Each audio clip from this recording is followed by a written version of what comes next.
Ladies and gentlemen, welcome to the Salebox for the 20th of December 2013. My name is TotalBiscuit, rounding up today's Steam deals in the Steam Holiday Sale, as they call it. There are new deals every 24 hours, however they do roll over the day afterwards, so if you missed yesterday's deals, do not fret. You can check out my Salebox from yesterday, which has all of the big deals available, and they're up for the next 20 or so hours. So if you scroll down about halfway down the Steam page, then you should see the deals available there. They're a little bit small, but they are there. They're just below the Community Choice Awards.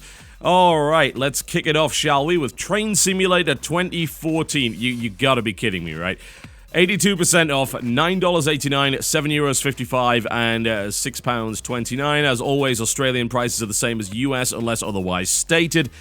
You can't expect me to give you commentary on Train Simulator. You can't. I mean, I gotta say, I look at the screenshots and the trains look pretty. And I like trains, but I don't like train simulators, and I certainly have no desire to play one. It seems like the reaction from those that would like this kind of thing was also generally unfavorable. So that's something to consider. It would appear that the older train simulator games were actually far better received, although this does have superior graphics and physics. It's apparently riddled with bugs, not to mention the fact that DLC costs an absolute bloody fortune. I have no intention of playing it. This is purely what I've read online, so do bear that in mind. I'm sorry, I'm not the person to go to when it comes to train simulator advice. Omerta, City of Gangsters, 75% off. That is $10, €11.24, and £7.49. Not so good for the euros in that one in particular. This was a game that I had a bit of fun with, but it's also one of those games like, say, the older Republic the Revolution, where the actual graphical part of the game is basically a waste because you don't get to control anything. You look at it on the screenshots and it looks like a version of the old Gangsters game or something like that, and it really isn't.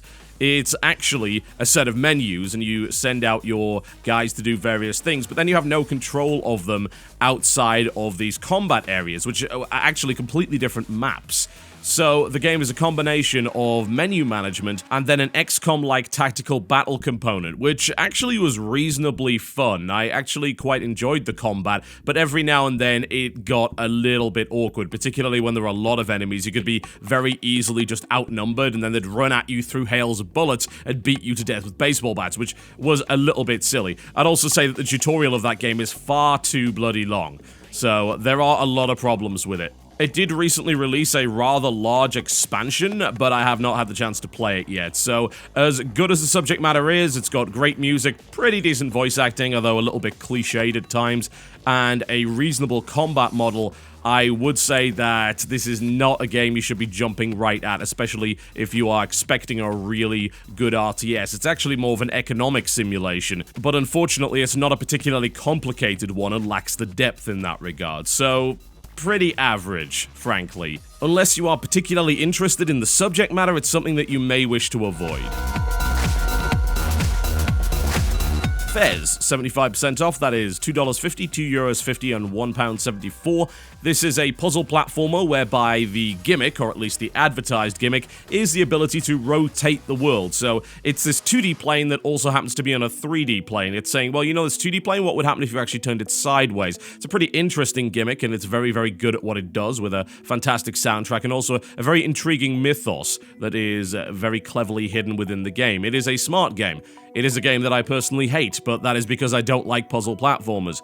The PC version is average, as far as I'm concerned. A lot of what you need to do is actually a command line parameter, so I would recommend checking out the PCGamingWiki.com page for Fez in order to see whether or not there will be problems which will cause you particular issues. If you're running on a 16:10 monitor, then you're going to be enjoying the wonders of black bars, because they didn't seem to actually bother with proper resolution options for this one. It's regarded by many people as one of the best puzzle platformers ever made, and they're probably right, but this was a guy that also said PCs are for spreadsheets, and Phil Fisher's disdain for the platform appears to be abundantly clear when it comes to the PC port. Crysis 2, 75% off. That is $7.49, €8.74, yeah, and £6.24. So, actually, pretty terrible deals for both the UK and the EU on that one. Crysis 3 is not on sale because it's not on Steam. It was one of the newer EA titles, which means it's Origin only. There's also the Crysis Collection, although the deal there is not particularly great. Now, Crysis 2 does have a significant number of texture modifications that will actually allow you to really get the most out of it. It was not that impressive compared to its predecessor. It was designed for consoles as well, and the game horribly suffered on the graphics side of things as a direct result of that. But the community has fixed it up since.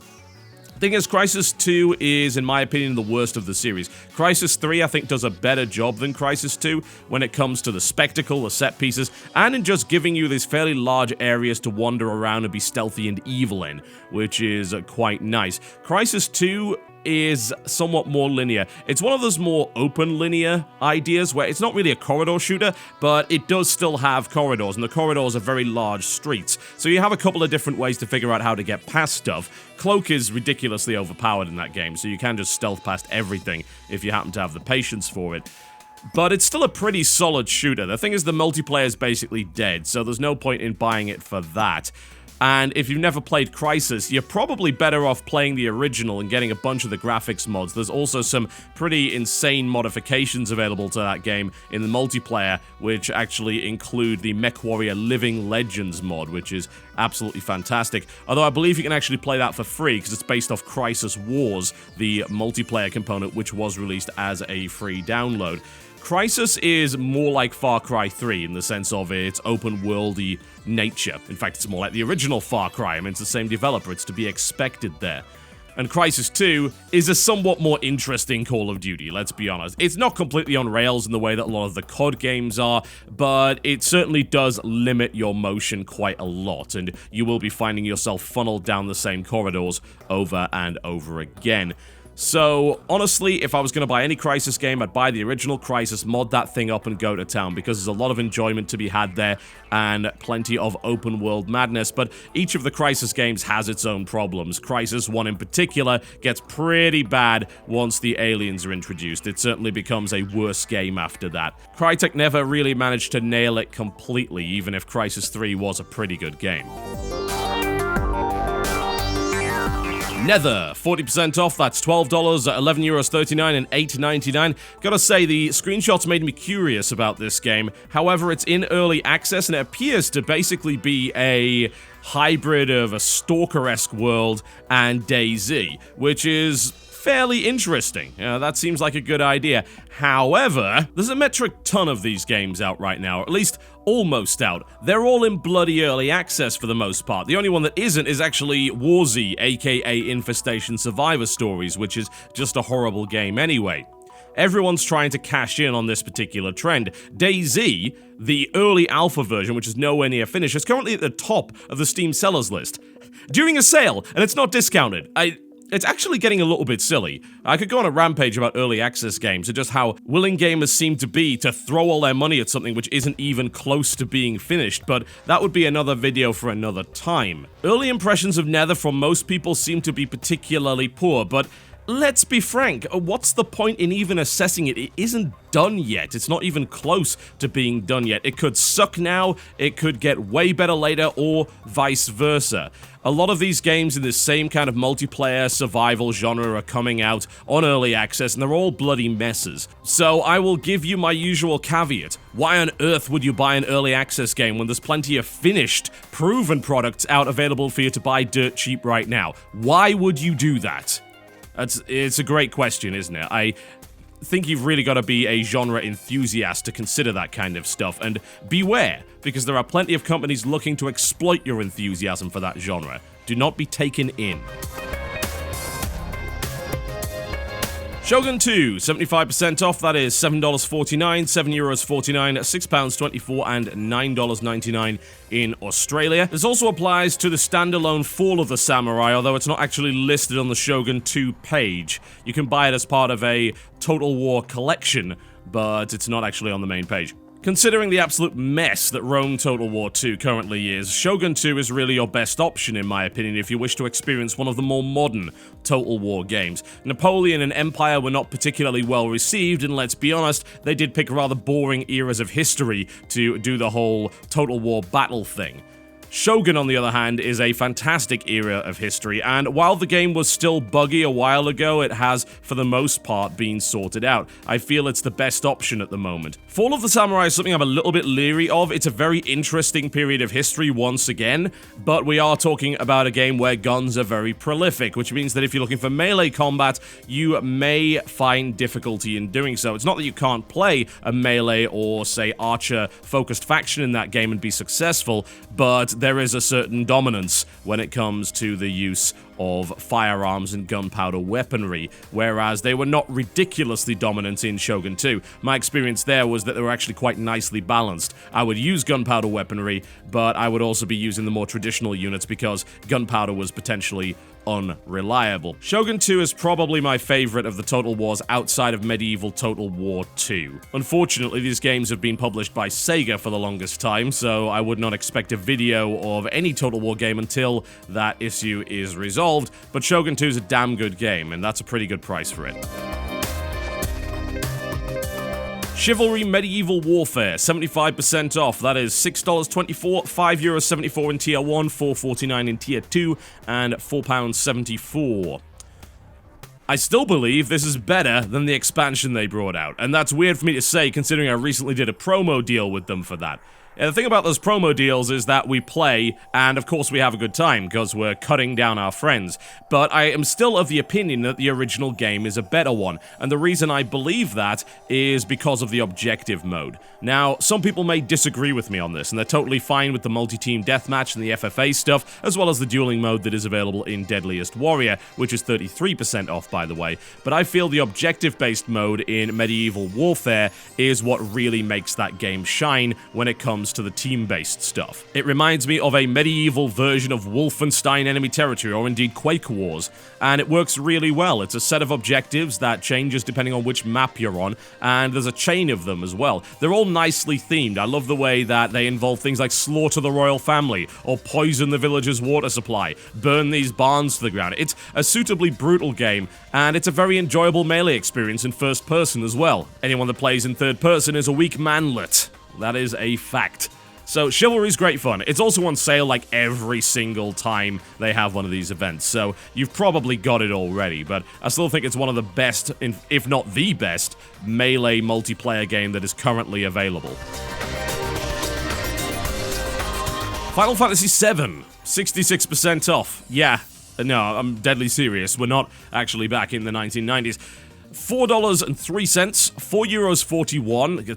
Oh, this is just ridiculous. And $3.73 in European Tier 2 territory, and then £3.39. I don't know what it is with screwing anyone that's not in America at the moment, but that is happening in this particular day's worth of sale for some reason. It's Final Fantasy VII.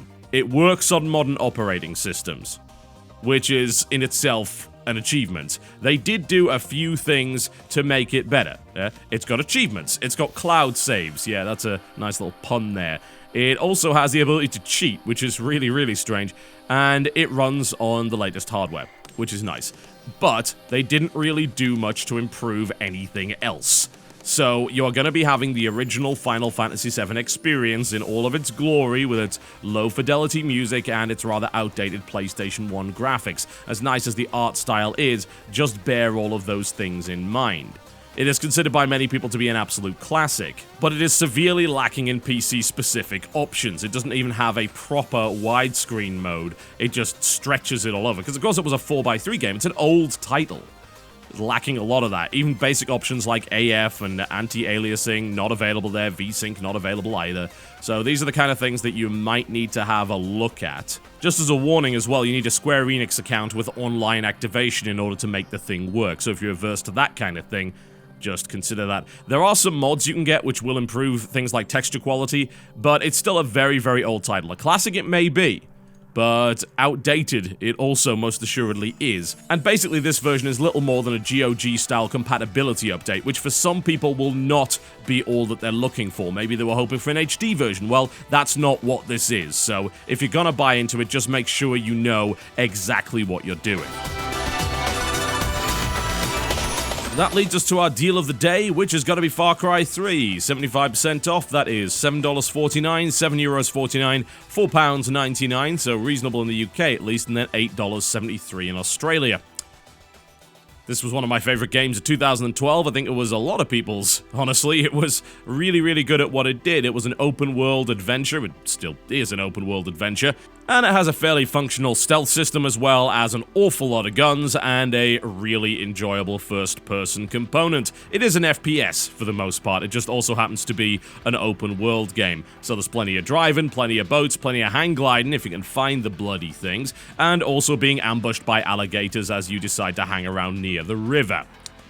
There are some problems with it, don't get me wrong. The crafting system is ludicrously contrived, in my honest opinion, and unless you crank the difficulty up, you're not going to be too challenged by this game. Thankfully, they did put an additional difficulty level in, as well as the ability to do things like reset the outposts if you want an additional challenge. I don't think you're really going to go too wrong with it. The PC version is rather taxing, though. Just bear that in mind. If you want to crank everything up to absolute maximum, you're going to need a pretty monster rig, but it does scale quite well, and you do have an awful lot of options to tweak. So if you haven't played it already, then give it a bash. Far Cry 3. Unfortunately, Blood Dragon doesn't actually appear to be available at the 75% off discount. It's actually 50% off, which is decent, but honestly, if you've got to choose between the two, then really you should be buying Far Cry 3 first. Blood Dragon is a really fun little spin-off, at least for a few hours at any rate, but it's not anywhere near as good as Far Cry 3, so if you don't have the original, then you want to be grabbing that one immediately. Alright folks, that's me done for the day. Thank you very much for watching the Salebox. I will be back tomorrow with yet more deals. Please bear in mind, though, it's likely that I will be late. I will be casting a show match. It's going to be on over at twitch.tv/TotalBiscuit. That is twitch.tv/TotalBiscuit between Naniwa and Scarlet. It's going to be an absolutely amazing fight, and it's going to start off with the undercard match of Destiny versus In Control at 12 PM EST. That is 9 AM PST, 5 PM GMT, 6 PM Central European Time, and 7 PM Eastern European Time. Thank you very much for watching, folks.